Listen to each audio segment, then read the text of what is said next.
We're sitting down with Michael Showyer, the man who had served in the CIA for more than 20 years, up until 2004. At one time, he was the chief of the CIA bin Laden unit. Then he went and exposed how counter-effective Washington's methods were in the fight against terror. He looked at the U.S. through its enemy's eyes. In fact, it's the title of one of his books called Through Our Enemy's Eyes. I'm very pleased to have the chance to interview you, Mr. Showyer. I'm glad to be here. Bin Laden is gone. Who is Washington's #1 enemy now? Washington's enemy is an enemy that doesn't exist. We're fighting an Islamic enemy that Washington believes is out to kill us because we have elections, because we're free, because we have women in the workplace. It's an enemy that doesn't exist. It didn't exist when bin Laden was alive. It doesn't exist now. America is being attacked because of its foreign policy in the Muslim world, because of its support for Israel, because of its support for the Saudi police state, because of its presence on the Arab Peninsula. And until we accept that, until Americans can say to each other, whether you support aid to Israel or not, our relationship with Israel is causing this war, we are not going to be able to defeat this enemy. And Israel itself as a country is not the problem. The real problem is the leaders of the Jewish American community in the United States who influence and corrupt our Congress to support Israel when we have no interest there. You imply that the Israeli lobby is dragging the United States into the wars, into the conflict? They're absolutely dragging us in. Iraq was a war that was proffered or was called for mainly. Then let me ask you this. Yeah. The situation in the region, in the wake of all these revolutions in the Middle East and North Africa, yes, you can pretty much describe it as turmoil. Turmoil is no good for Israel. Isn't there a contradiction to what you're saying? Well, the American political establishment is caught between two things. They're extremely pro-Israel, and they're almost Marxist in their belief that democracy and the spread of democracy is inevitable in all places, in all peoples, at all times. And so they need to protect the Israelis, but they can't say what is a reality. For example, there is not going to be a democracy in Tunisia, or Libya or Egypt that in any way resembles democracy in the West. And yet what they've done is create anarchy. They've created a situation where the only beneficiaries are the Islamists. The guns that have flown out of Egypt, out of Tunisia, out of Libya to the Islamists have been enormous in their volume. And the prisons that were opened in Egypt, Tunisia, and Libya have reinforced the Islamist groups across the world. So their mindless pursuit of secular democracy, at the end of the day, endangers the stability of the region and probably the whole world. Are you saying we're going to see further radicalization of the region? Oh, especially in Africa. Yes, ma'am. The guns that are flowing out of the 3 places where there were Arab Spring revolts are going to cause problems in Somalia, across North Africa, and in Nigeria. Let's talk about Syria. Yes. Syria says the earth will start shaking if anyone intervenes in their internal affairs. How badly does the U.S. Is the U.S. trying to interfere? Oh, I think we're interfering unconscionably. Until they removed the U.S. ambassador, he was running around the country trying to encourage groups to overthrow the Syrian government. That is not the role of any diplomat, United States or Russian or Chinese or British.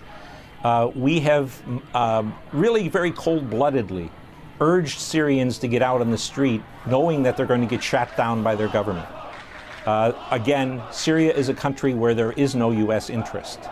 Since I was a little boy, we've been afraid of the Syrians, and if you look at the map, it's hard to imagine that little blot of country called Syria could be a threat to the United States. The CIA has reportedly worked with the Syrian opposition for years. Well, I'm not sure we worked with the Syrian opposition. We've certainly worked with the Syrian WikiLeaks government. Cables, well, I haven't. Yeah. Well, then, if it's there, it's there. But our relationship with the Syrians is really a relatively unimportant one. But again, it's another very good example of the dichotomy in the thinking of American leaders.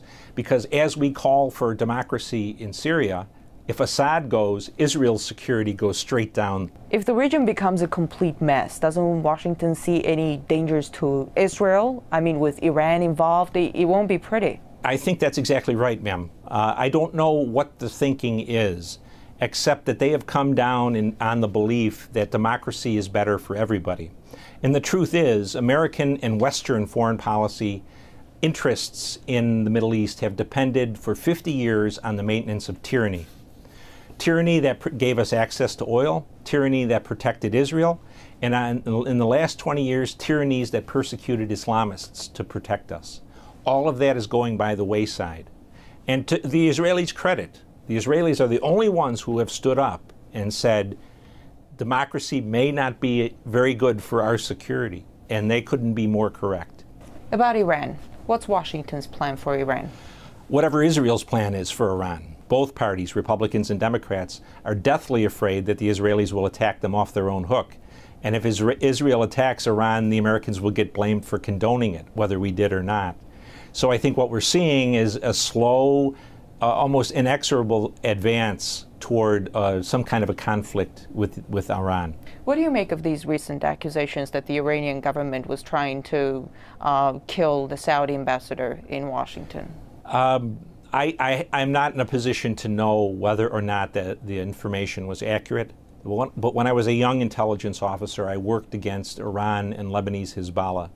And I can tell you, in the 90s, they were meticulous in covering their tracks and only using as agents of terrorism their own people. The plot that was described by the Attorney General of the United States is a comic opera. Through a Mexican drug cartel. Yeah, and to believe that the Iranians would risk war with the United States, Israel, and much of NATO to kill a Saudi ambassador who was not even part of the royal family, that's hard for me to believe. Let's talk about Libya. Libya is in ruins in the wake of NATO bombings. Yes. It's brimming with weapons. Yes. An al-Qaeda flag was planted over a courthouse in Benghazi. Yes. How good of a playground is Libya for people with radical agendas? Very strong Islamist presence in Libya. Since the war against the Soviets in Afghanistan, Libya has sent as many of its people to fight in those insurgencies, the Islamist insurgencies, as any other country in North Africa, maybe outside of Saudi Arabia. The Libyan Islamic Fighting Group fought a long time against the Soviets. They fought against Gaddafi. A great number of Libyans went to Iraq and to Afghanistan to fight us. And whatever strength the Libyan resistance had in terms of military capability, that came from experienced Islamist fighters. So the idea that somehow there's democracy afoot in Libya is just simply wrong. Could it become a hotbed of terror? I don't know if it could become a hotbed of terror, but it can become a country that's decidedly anti-American, anti-NATO. It can be probably less a hotbed of terror than a country that is vastly unstable. It seems the U.S. is almost creating grounds for terrorists to surge and then goes out fighting them. We see it in Pakistan. They got the whole nation alienated because of the strikes. A lot of people want revenge. How efficient is that? We are very efficient in this day and age, in the last 20 years, in creating enemies. We're not very efficient in creating security for the United States. We have the best educated population in the world, and we have the people with the littlest amount of common sense. How many times have we heard Mr. Clinton, Mr. Bush, Mr. Obama say, this has nothing to do with religion, this is not a religious war, this is a bunch of people who are just madmen. We are definitely fighting a religious war. And until we come to realize that, we are never going to be able to defeat it. In fact, we're encouraging the growth of a new generation of people who are going to fight us. The U.S. is pulling its troops out of Iraq, but at the same time, it's boosting its military presence in the Persian Gulf. More ground troops are planned to be deployed. New drone bases are being built. What do you make of such expansion? It just demonstrates again the ignorance of the United States government in terms of its political leadership about what our problem is in the Muslim world. The key point of formation for al-Qaeda was the presence of U.S. military forces on the Arabian Peninsula. 15 years after they declared war on us, we're now going to take people out of Iraq and put them in Kuwait and Bahrain and Saudi Arabia, reinforcing our presence on the Arab Peninsula. Only going to cause us more foes and more enemies in the Islamic world. It's a contradiction. It's a lack of common sense. Let me ask you this: if the U.S. pulls out of everywhere, yes, Is it going to be the end of terrorism? It certainly would deny the terrorists the glue of unity that keeps them focused on the United States. If we weren't the main enemy, they would be attacking Israel, they would be attacking the Saudis, they would be attacking the Moroccans.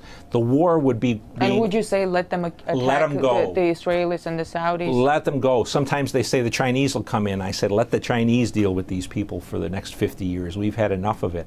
But I think the point is the Americans can't get out. We're dependent on the Saudis to maintain our interests in the world oil market, and the Saudis buy, next to the Chinese, more of our debt than anyone else.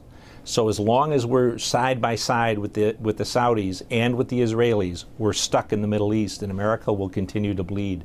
Dr. Schroyer, thanks for the interview. Yes, ma'am.